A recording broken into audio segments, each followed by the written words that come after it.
Matthew Brand is an assistant professor of coastal engineering at Louisiana State University. Matthew's interests lie at the intersection of plastics, sediment, transport, and flood risk. Today, he's going to be talking to us about quantifying externalities associated with tourism generated plastic litter. And so I'll pass over to you. Great. Thanks, Catherine. Well, I'm really excited to be here, and I'm excited to be presenting to all of you about some of the work that I've been doing in my lab with Matthew and some other students that I have. And so this work is still very much a work in progress, but the goal of this presentation is to reach out to this network, understand and see if there's anyone else working on similar problems, similar issues, and maybe try to workshop through some of the issues that we've been running into and think about different proposal ideas. So that's the goal of this. So first off, I have an outline here, which I'm going to go over the connection between tourism, plastic, and economics, and talk a little bit about kind of my personal theory behind tourism and plastics. Then we'll talk a little bit more, and then go into research objectives and the methodology we're using to answer some of these questions, and application, site application, and then next steps. So, for an introduction, I have two pictures here, both from Louisiana. One is from the ExxonMobil refinery on the right here from Baton Rouge, and the other is from Mardi Gras, which is for those of you that don't know, a very large party in New Orleans and throughout Louisiana. And it occurs every year about just before the Lenten period.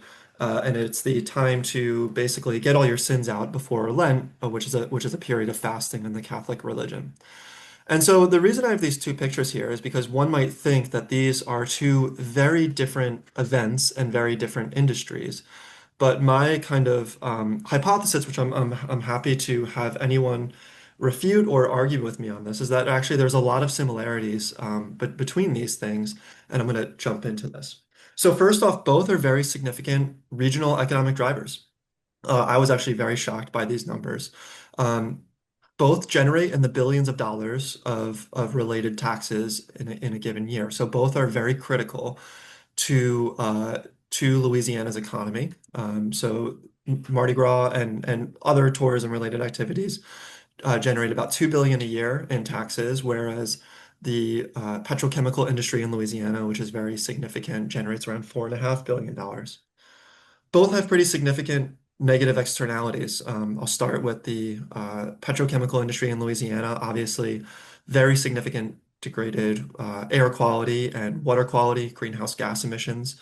Louisiana is home to what's called Cancer Alley. It's the space between Baton Rouge and New Orleans that have very elevated cancer rates compared to the rest of the United States. And that's largely a result of petrochemical plant emissions. However, Mardi Gras also has some really significant externalities. First off, there's overcrowding, there's increased rents as a result of mass tourism. And then finally, there's excess trash production. We're gonna dive into that really significantly. And that excess trash production, I believe, my hypothesis is that the externalities associated with that are not properly accounted for, and that's really what my research is going to be diving into. And the other thing that I think is really interesting about this is that when it comes to the petrochemical industry, it is very heavily regulated. It's by local, state, and federal authorities, whereas the tourism industry is very loosely regulated. So there are local, state, and federal regulations associated with getting people in and making sure that people are staying safe. But the main kind of regulatory body for tourism happens to be the Louisiana Office of Tourism, which their goal is not to mitigate the negative impacts of tourism. Their goal is to bring as many tourists to Louisiana as humanly possible.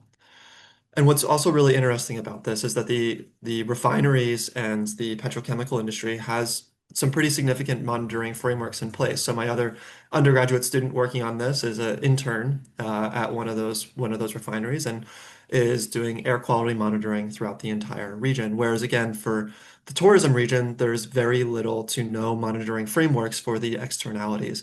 In addition to no limitations on normal for tourists or associated pollution with with the tourism events. Whereas the petrochemical industry, again, is there are fines and penalties for water quality, air quality, and all sorts of other violations. So what we are trying to do is trying to, again, like I stated earlier, quantify the externalities associated with the tourism industry, particularly in Louisiana, although we do have another field site in Southern California as well. We're doing this by using drone and GoPro imagery, where we're trying to detect waste in the environment, quantify generation as a result of tourism activities, compare field measurements to local trash collection efforts to understand leakage to the coastal environment. Louisiana is all very coastal, obviously, and then also to the storm drain system, and then quantify negative externalities, particularly related to microplastic production and the associated chemical contaminants with microplastic production, and increased flooding risk, particularly from storm drains. So our methodology that we're using for this is Matthew has been going around after large Mardi Gras events, and then also sporting. The sporting event industry is also huge in Louisiana. And with a GoPro, and we are working on getting a drone, but it's stuck in port due to the current situation going on in the United States right now, indefinitely. But so we're really focusing on the GoPro because that's what we can get right now.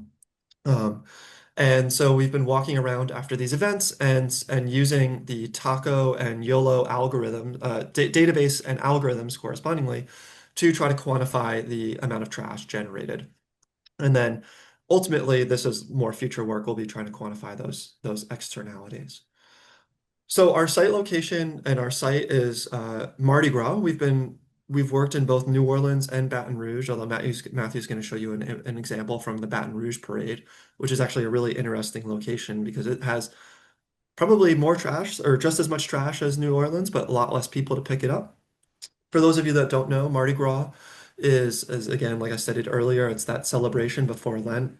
And the idea behind it is that there's a cruise, which are groups of people give out a variety of what are called throws, such as doubloons, plastic beads, frisbees, crawfish trays, shoes, basketballs, all sorts of different things.